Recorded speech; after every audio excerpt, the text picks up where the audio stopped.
Today, turns out countries don't like it when everyone gets told they suck. This is CheckPoint.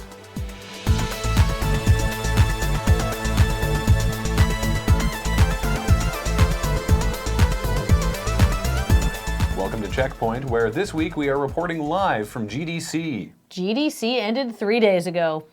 But we are reporting from the place where GDC would be if it was still here. GDC was in San Francisco. We share, at best, a time zone. Well, I guess we aren't really at GDC, but we are live. Unless you're watching on YouTube. The government of Bolivia has submitted a formal complaint to the French embassy to lodge criticism at Tom Clancy's Ghost Recon Wildlands. And no, not that Clancy died in 2013 and assuredly has no part in this game, but rather that the game portrays the Central South American country as a narco state run by Mexican drug lords. Unsurprisingly, Bolivia, a country with a population of 12 million people and a gross domestic product of $35 billion, isn't thrilled about being portrayed as a 424,000 square mile wasteland of desert and meth labs.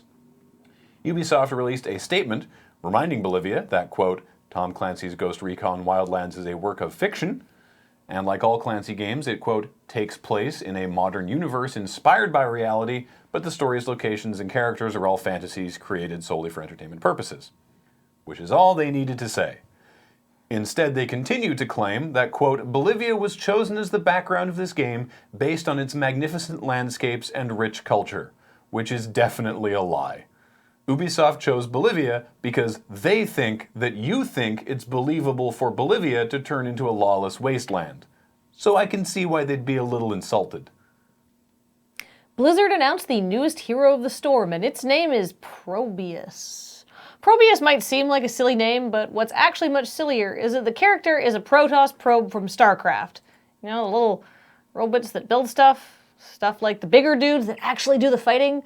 But yes, little Probius can apparently hold its own on the battlefield, generally by summoning other things to fight for it. But the real question is whether Probius is powerful enough to counteract the fact that you're playing a character named Probius. Are you excited for Destiny 2? If you love Destiny, you probably are. And if you love Destiny, you've no doubt put countless hours into the game, collecting powerful weapons, hoarding special celebration items like masks and pumpkin heads or collectible sparrow horns, and buying ridiculous custom emotes from the Eververse because it is vitally important that your Titan can do the Carlton. And now, Bungie knows how much you love your characters because they've announced that for Destiny 2, your character's class, race, gender, face, hair, and marking selections will carry forward. Which would be great if a character's race, gender, and appearance, etc. wasn't something that you did in the 5 minutes of character creation before playing the game and weren't always hidden under piles of thoughtfully curated gear and shaders that people have spent 3 years accumulating.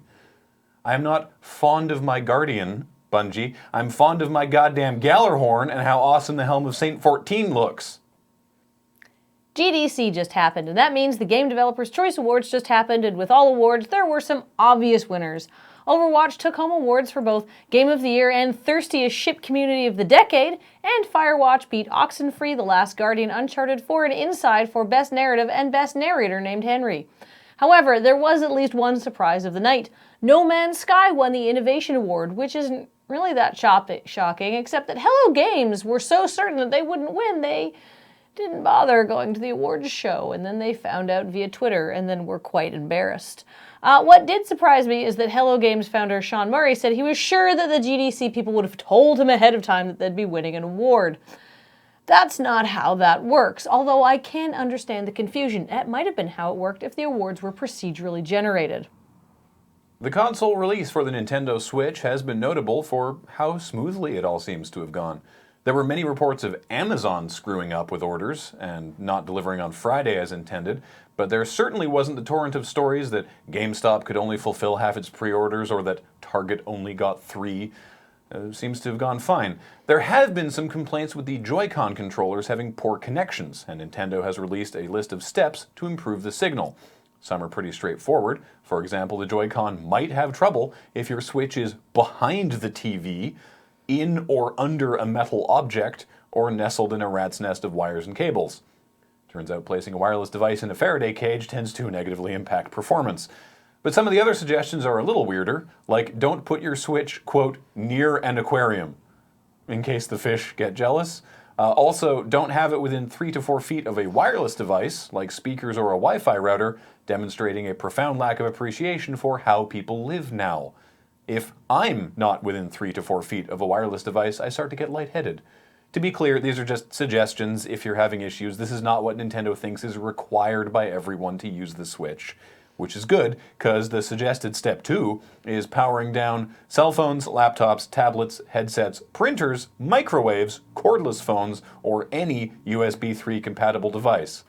Actually, you know what? Just go live in the woods. It's okay. There's a kickstand. Have you had any issues with the Switch? No, but then I've been making sure to keep the Joy-Cons attached firmly to my hands. The episode's not done, Graham. I don't read the coming up.